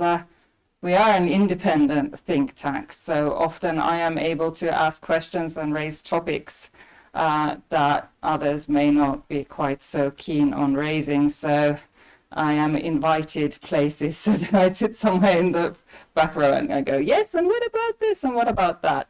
But perhaps right now of interest to me, certainly are technologies. I was actually at the United Nations Technological Innovations Labs as the Peace and Security thematic lead. So innovation and development of technologies, certainly exciting and interesting to me. And business, we're now looking a lot at conflict sensitivity versus businesses. And last but not least is actually kind of capacity building and peace building within Finland. So we have been doing quite a lot of work in supporting organizations who are mainly now focused on Ukraine, but so how do they function better and best? Thanks very much. Yeah. Jyrki, over to you. Wow, that was comprehensive. Yeah, that's good. Yeah, my name is Julie Olesky. I work as a head of research at CMC Finland, which is a government agency. We are not as autonomous as SaferGlobe, but we are relatively, as a government agency, we are quite autonomous because we have the kind of like a lucky position of kind of like existing on the between the ministries of the Interior and Ministry of the Foreign Affairs. So we get like partial guidance from two ministries, which is kind of like gives us the possibility of play that role a little bit, so that we can say that okay, the MFA wants us to do this to the MOI and the other way around. So we are fairly autonomous, and we can basically say what we want, and we can decide our research agenda quite freely. But to my personal kind of like history, I have an academic history. I worked as a researcher in political science in different universities. First, mainly at the University of Jyväskylä, in which I defended my thesis, which was about Northern Ireland. And what I usually want to say at this point is that I did my master's thesis, and my master's kind of like studies were completely different, because I was really interested about the theory of political rhetoric and how language can be used in politics. And I studied Russian poetry, or the Soviet poetry, and I did my master's thesis on a poetry of Vladimir Mayakovsky, who was a kind of like a fairly well-known poet in Russia. And then obviously with a generalist degree and master's thesis on Russian or Soviet poetry, you wasn't that hot on the job market when I graduated. And I did work for a little while for this political party, but then I realized that this kind of like working for organizations or non-profit organization wasn't really for me, and I'm not as good in that as Maria is. So I wanted to be a part of this kind of like a bigger organization, and went back to the university. And then I decided to do my PhD on different topic, and that was on Northern Ireland, because I had done my Erasmus study in Belfast, and I gotten interested of the Northern Ireland conflict. And I went to Belfast on two occasions then to do some field work and interview people on mainly, I have to say, like grassroots people, and which fits the topic of today's discussion as well, because I was talking a lot of people who worked in different community organizations who were kind of like building that piece from bottom up, and that was quite interesting. And a PhD followed from that, which was quite traditional political science, rhetorical studies. Then after PhD, I did what people in Finland have to do when they are done with their PhD. They are kicked out from their home university and they have to go abroad. So I went because you don't get any funding to stay in your university anymore at that point, because the university has gotten everything it wants from you. That is the PhD. And I went to London for quite a short period of time. Then I went to New York, to Columbia University, and then to Uppsala for this Swedish Collegium for Advanced Study. And then I came back to Finland, to Tampere actually, where I worked on two different projects. The last was with Taboo, and the first was with some other social sciences school that doesn't probably even exist anymore after all these organizational changes. But then I went to CMC Finland because I really wanted to do something practical, because at that point I had basically seen what the academic world could offer, and it was basically going to be the same for the next 30 or 40 years, and I wanted to do something different. And I went to CMC Finland to work with more kind of like applied research on crisis and conflicts. And I actually went there to work on that project that Maria mentioned, that was developing, among other things, the effectiveness of EU crisis management and peace operations. And then I kind of like fairly fast moved to my current position, in which I have stayed now for 7 years already. I've been really happy, and I don't really want to go back to university, but it's always nice to visit universities and give lectures and see the students, but I'm quite happy where I am now. Thanks. I'd just like to follow up on that. I didn't realize you did poetry. We know, Jyrki and I know each other, of course, for years and years. I also have a BA in sculpture. Many of us have a hidden arts past that we occasionally is revealed. I think maybe one of the kind of big differences is that I basically created my own job. There was no funding. There was no, SaferGlobe was mainly a voluntary organization with some tens of thousands. And I continually create my salary myself. So in that way, I am a kind of an entrepreneur, a startup entrepreneur that, I figure out the funding so that I can pay myself another salary, and that's really fun. Whereas then if you work for the government, but I would like now, is this going to be actually a video as well on YouTube or something? Yes. Oh, great. Well, I'm still with caveats. I like all other departments of the Finnish government as well, but CMC is perhaps my favorite. They're one of the best parts of the government. Well, excellent. Maybe we will see it like some art from your side in the future. But cool. Now when we know a bit better of you, we are more than excited to hear of your thoughts about our actual more in-depth questions that we have prepared for you. So first question, are you ready? Yes, maybe. So in your work analyzing political risks and researching conflict resolution, what tactics or lessons have you learned or found to be the most effective for promoting inclusion amid division? I'll start because these questions actually, many of them are very, very difficult, and we had a discussion with Jyrki. They're very, very difficult because for most of the kind of debates that we have about inclusion, they really are very elementary and very rudimental. They're very elementary at the moment. So there are things like I say, there are local women, or we can ask local women. Oh, and there are children. And then disability, you recognize that there are disabled out there. But beyond that, it is extremely difficult to get even basic inclusion, even just, having, and there's a push and pull factors on both sides. With disabled, especially, we're noticing that since there's lack of education early on, that means that there are fewer people who are able to be kind of pulled into inclusion because they would need to be speaking in ways that are appropriate for the situation. They would need to be impactful, so more mentoring is needed. But at the moment, most of the time, the discussion that for inclusion that I do is basically showing up and saying often, especially in the security, so security field is just saying, hello, there are women who also are interested in security.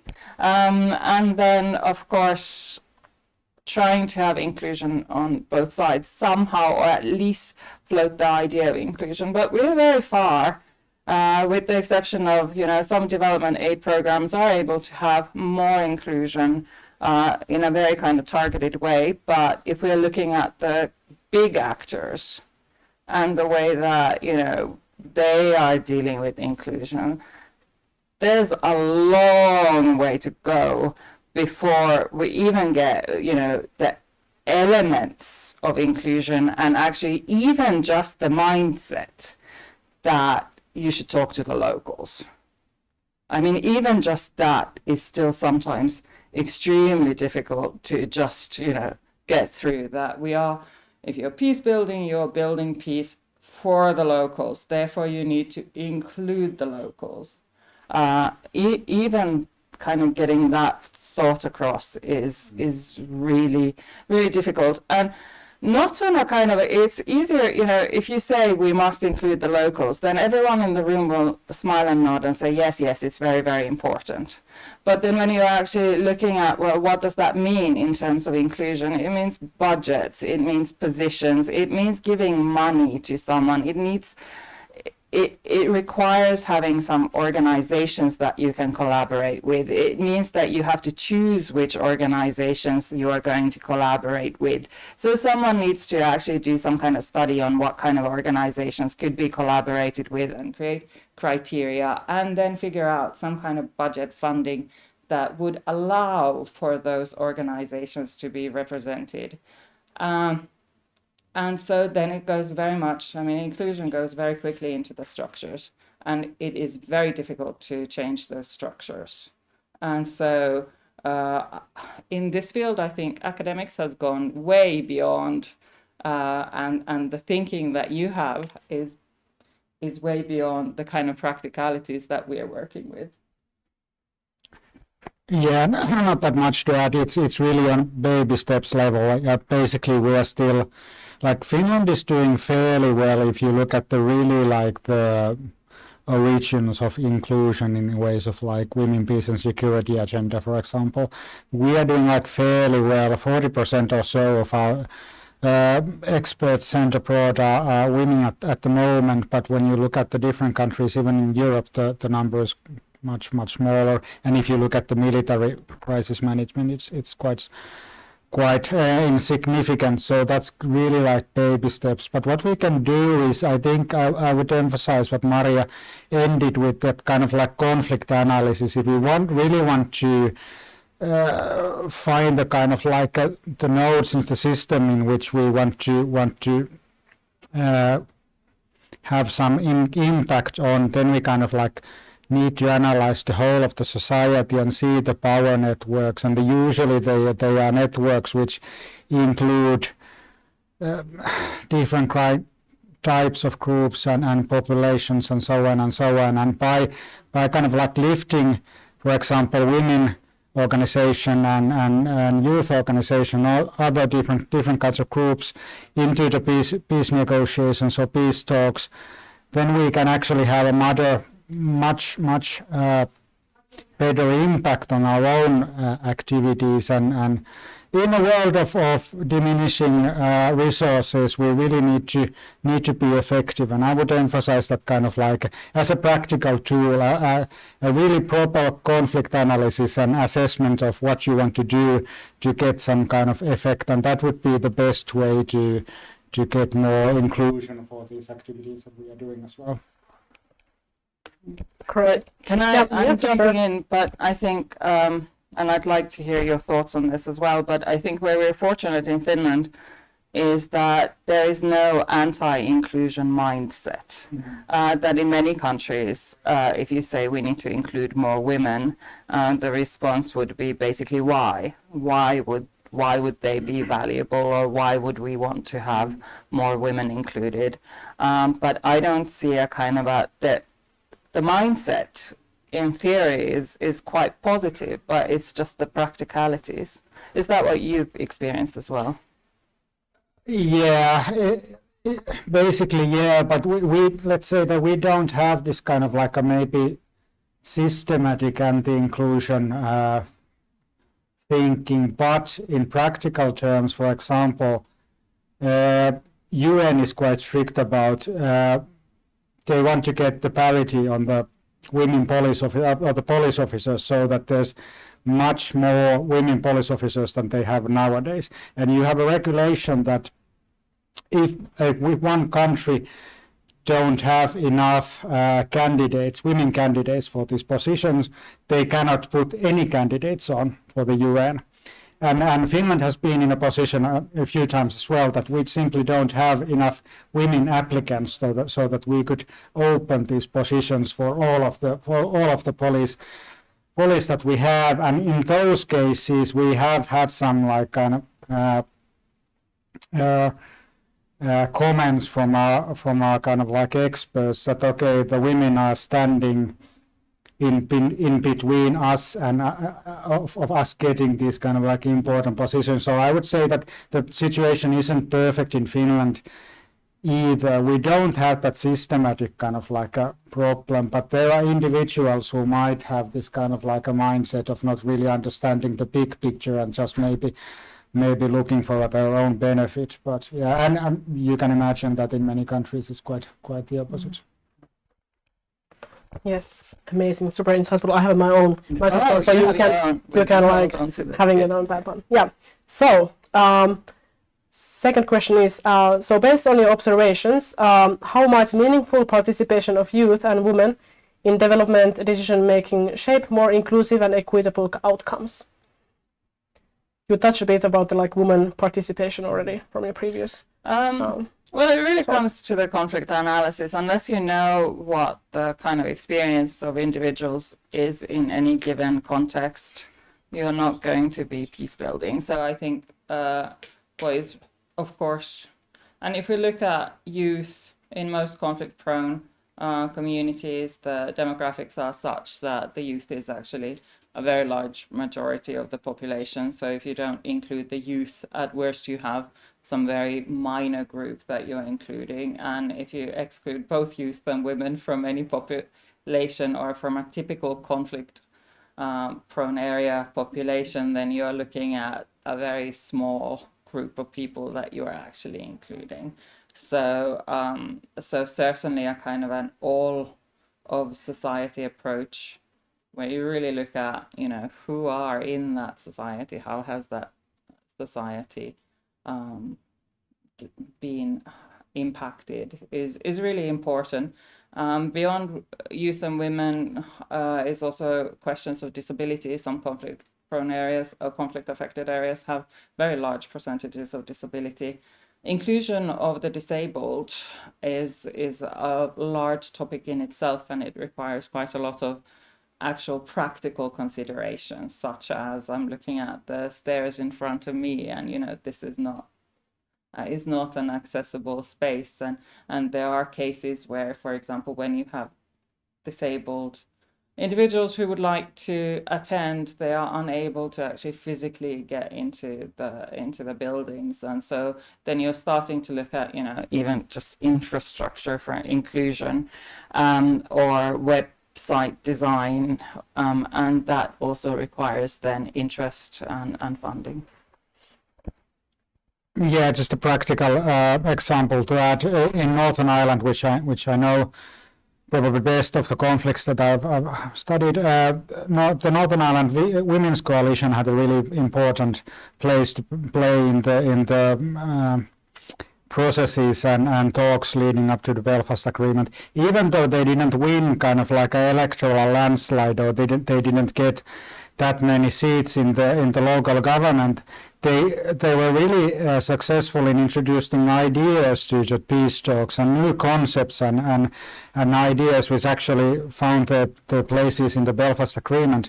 So they have even though they don't necessarily have that kind of like tangible political power, if you kind of like measure political power as seats in the parliament, for example, they might have this kind of like intellectual power, and that's really important because it actually shapes the governance and society that follows from the peace agreement. Yes, we actually a bit tight in the schedule, but at least we can take this question. How can we better understand the local environment, the core causes of tensions, and assess whether our projects or initiatives may unwittingly impact current conflicts? Well, ask and use conflict analysis tools. I think, you know, be open and willing to question your own assumptions, and look at who you are talking to. I guess often when projects are started, people find one person in the kind of, you know, wherever they are going, they find one key collaborative partner. And so when that key collaborative partner, as lovely as they probably are, is often also a bottleneck. And behind that key collaborative partner, there's a kind of a side that you don't know. So triangulating, trying to have multiple avenues of information, being willing to listen to different kinds of information and actually contradictory messages as well. And also being very self-critical, but not self-critical to the extent that you freeze and don't do anything. So conflict sensitivity, do no harm thinking, is not about doing nothing. It's about minimizing the potential harm that your intervention may cause.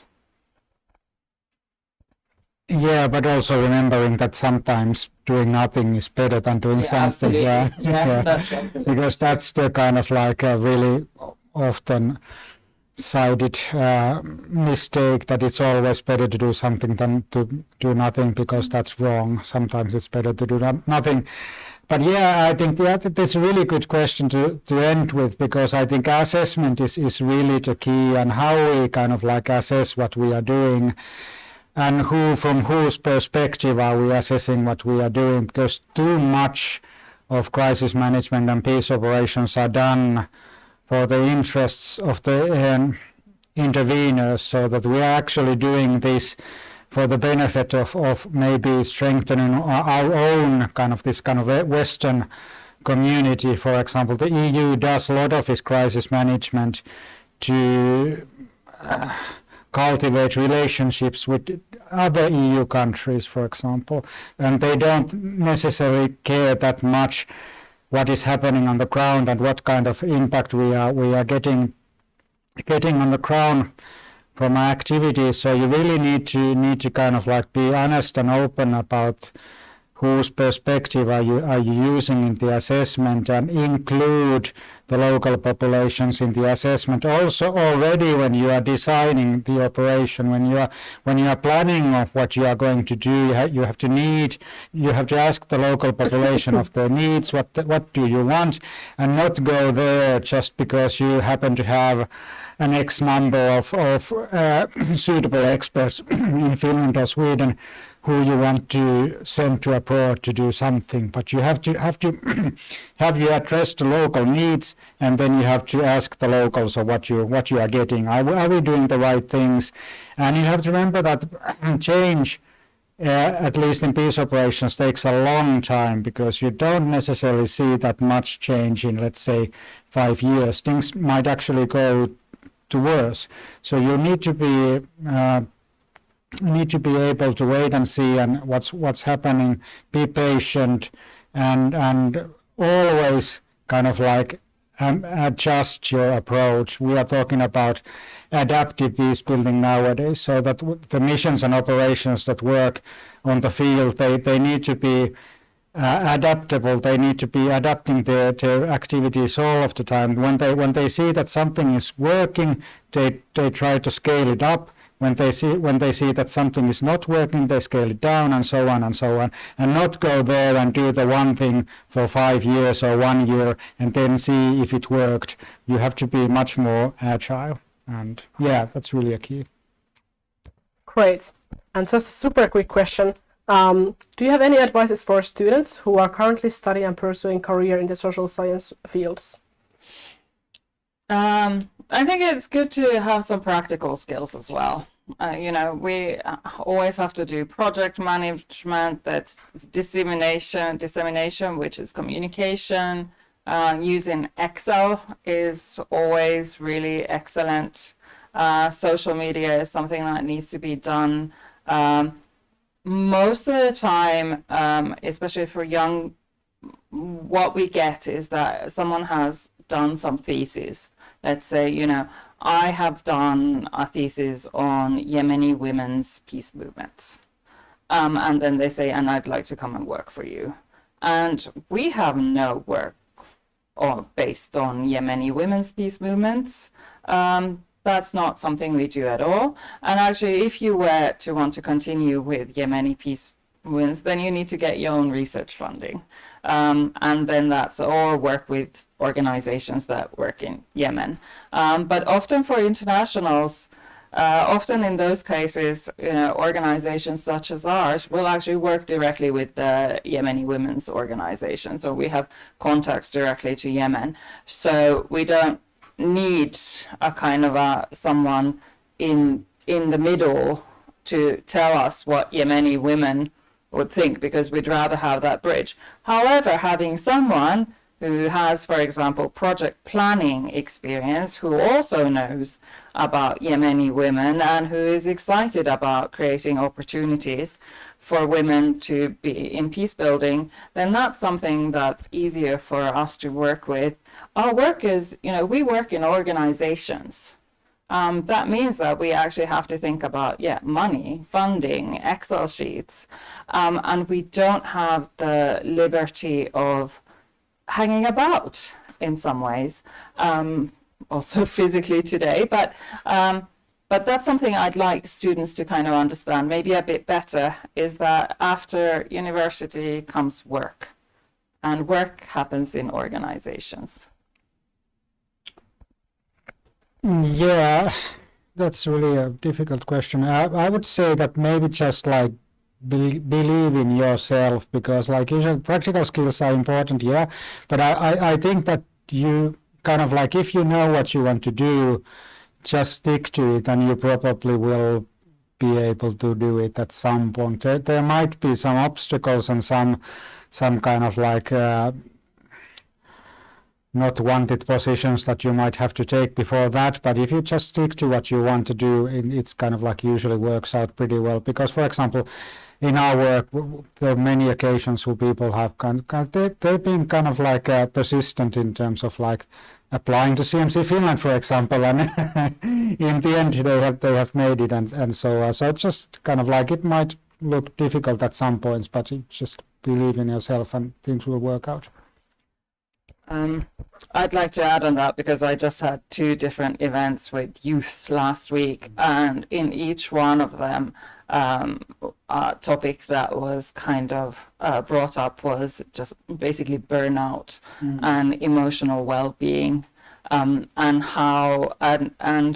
just like to remind everyone to basically take care of yourself and your own mental and physical well-being. And also, as a kind of a reminder, our employment paths, I think a lot of younger people now think that employment paths are kind of linear, that you have this amazing map, and then you kind of, you press this button, you do that, then amazingly you're in some kind of, but our paths are anything but direct. They've kind of, and all of our colleagues as well have done lots of stuff during their lifetimes, and, have studied poetry or done sculpture or something. And that's also a kind of a part of the path. Great. And I can take the box now. Well, thank you for the super interesting dialogue and tips and advices. Now we have a little time for questions. If Kaija wanna take the box, if someone has something to ask from our professionals.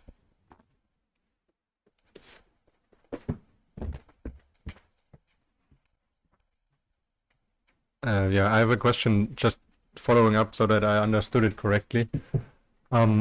Because you said earlier that it seems like that inclusion research seems to be way more ahead than what the actual practical field is doing. And from what I heard, it seemed like sometimes it might be better to have more structural development first before actually doing, like, for example, peace building or whatever. So that might even help for the inclusion more than doing conflict management. So is that the case, that like structural development, like for example, website design or like stair design would help for more inclusion for people before doing actual peace building for inclusion for people?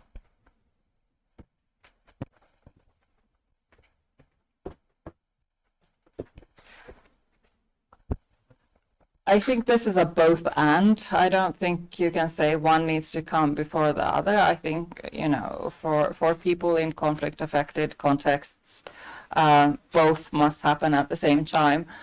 But I was talking to a doctor who had worked in Syria in some village, and in that village he said that about 70% of the population was disabled. For a number of reasons, but actually the majority of the population was disabled.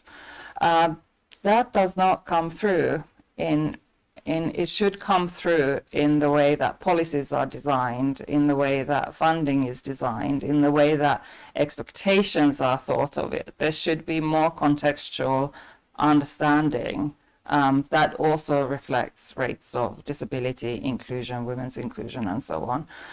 In the humanitarian sector, there's actually a lot of work on inclusion, which is probably something that we could maybe draw on for the peace work as well. One part of that is that in humanitarian disasters, there are a lot of disabled people, so they kind of, need to have that inclusion in place.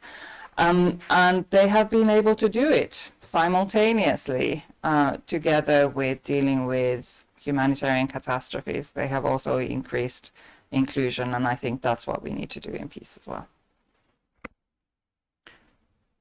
Yeah, just to add to that, you have to be really sensitive in terms of where you are going to, in which way you are going to apply that inclusivity, because for the Afghanistan, for example, is really known for the Western powers to really go in hard with the 1325 agenda, and which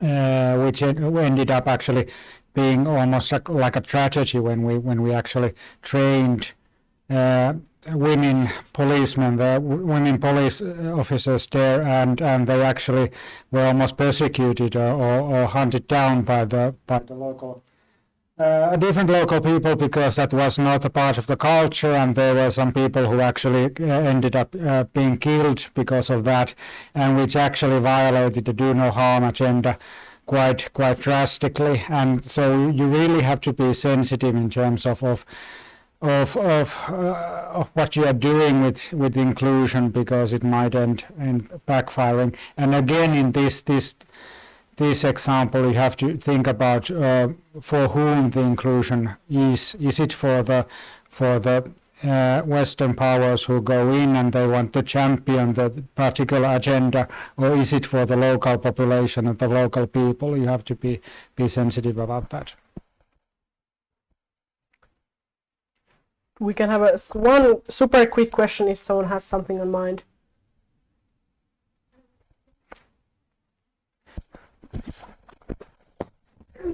Good exercise. So yes, I was just wondering, earlier you asked, you said the thing that why we need women at some point of time, but then I was just wondering, does demography and culture has a influence on the question that we really need women or not? Coming from an Asian country, I always think that like our demography and our culture has a preferences for the male child. So the question is like, women are not important, that kind of attitude. So that's my question. It's kind of weird to and super quick answers to that also. Yeah, peace building is also about change, and so then the question is, how much change can we enact, and how and when and where? And those are very difficult questions. In most countries, in practical terms, it means very close collaboration with women's organizations if you're able to. Fortunately, even in places like Afghanistan, you already have pretty developed women's organizations. So if you're able to collaborate with the local women's organizations, then you get a much better sense of where you are able to push and where you are not able to push, and also a kind of sense of priorities of what is the priority. And the priority should be to do no harm. One is that you don't want to get people killed, and secondly, of course, is that there's less harm to the local population, however that is.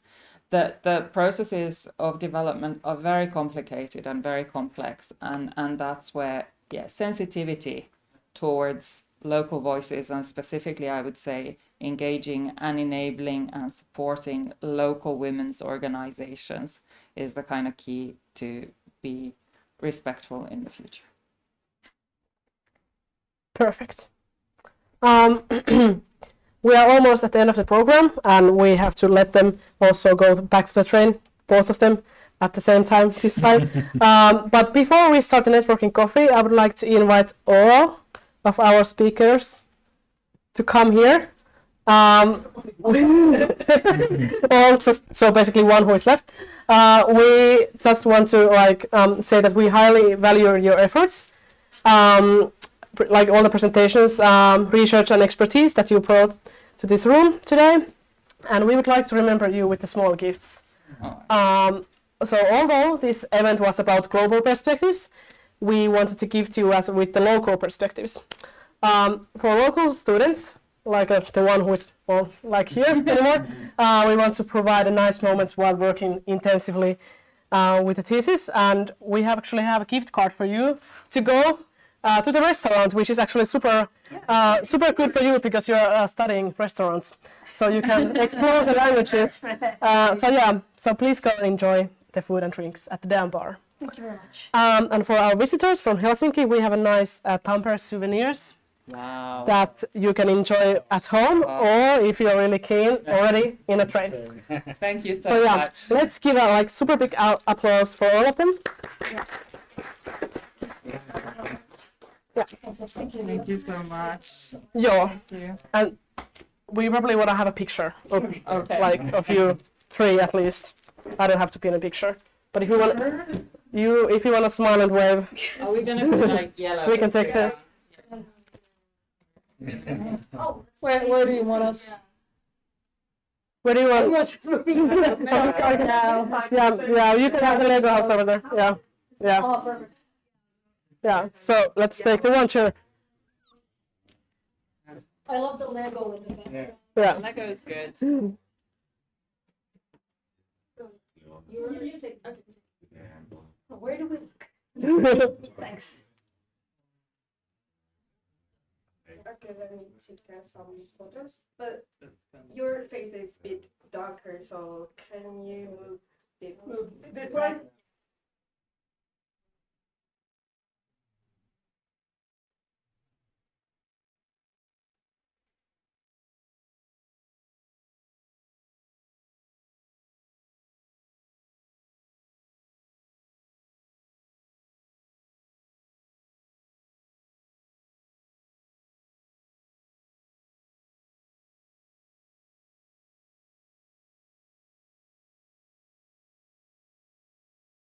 Coming as well.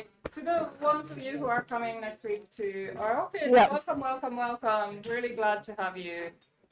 Yeah, we will see in a week. Yeah, next time you can come to CMC Finland as well. It's on the other side Yes. of the tracks. Yeah. We will. Make sure that this is a tradition. Because Yeah. Thanks for coming. Have a safe trip to home. What time is the train? 16:04. Because usually it's the rush, so I decided I'm rushing with